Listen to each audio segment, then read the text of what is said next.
Welcome to our Afro-Asian Tales podcast. Today's story is about two villages divided by difference, bound by tradition, and changed forever by hardship. This is the rice and the millet. In a wide valley where the mountains touch the sky, two villages thrived. On the African side, homes were built of sun-baked clay painted with bold patterns of red, gold, and black.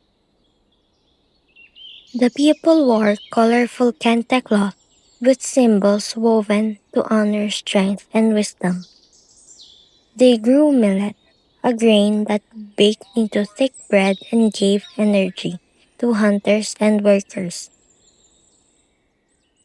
On the Asian side, houses stood with curved roofs of wood and paper, painted with soft brushstrokes of cranes and cherry blossoms.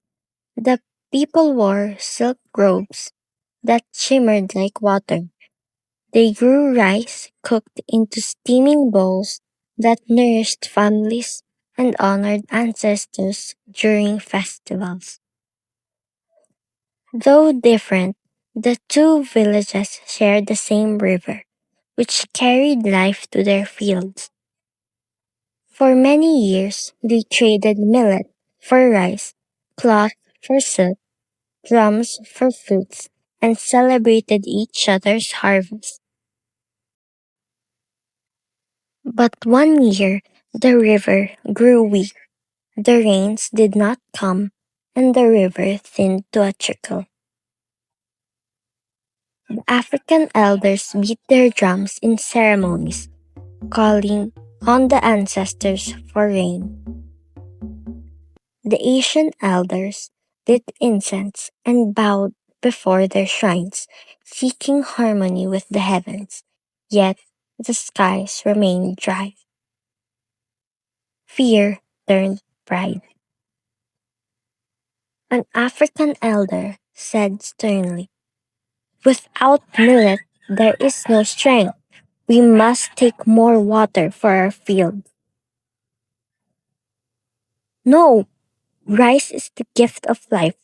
Without it, our children cannot grow.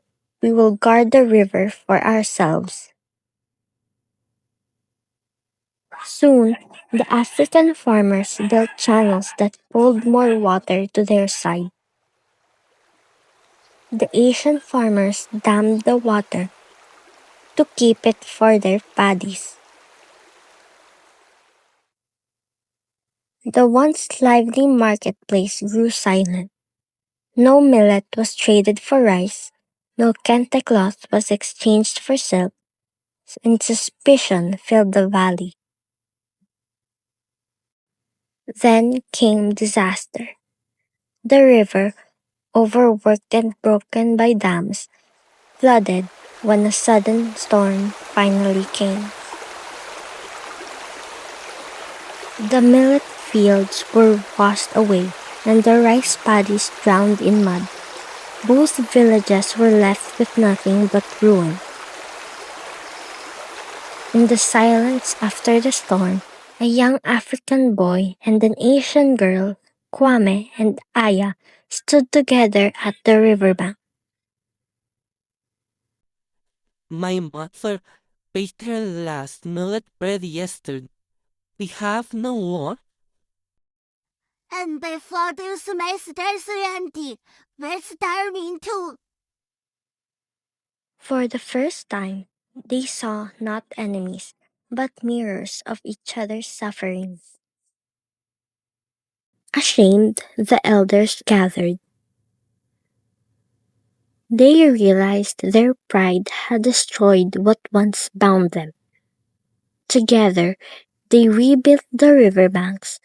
The Africans taught the Asians how to make strong clay walls, while the Asians taught the Africans how to guide water gently through the bamboo pipes. Side by side, they replanted both millet and rice. When the harvest finally came, the villagers shared a great feast. From the African side came millet bread with honey and roasted yams. From the Asian side came rice dumplings wrapped in leaves and bowls of steaming soup. For the first time, the foods were served together on the same table. The people ate, laughed, and danced, drums and flutes echoing across the valley. And so, the river became not a boundary, but a bond.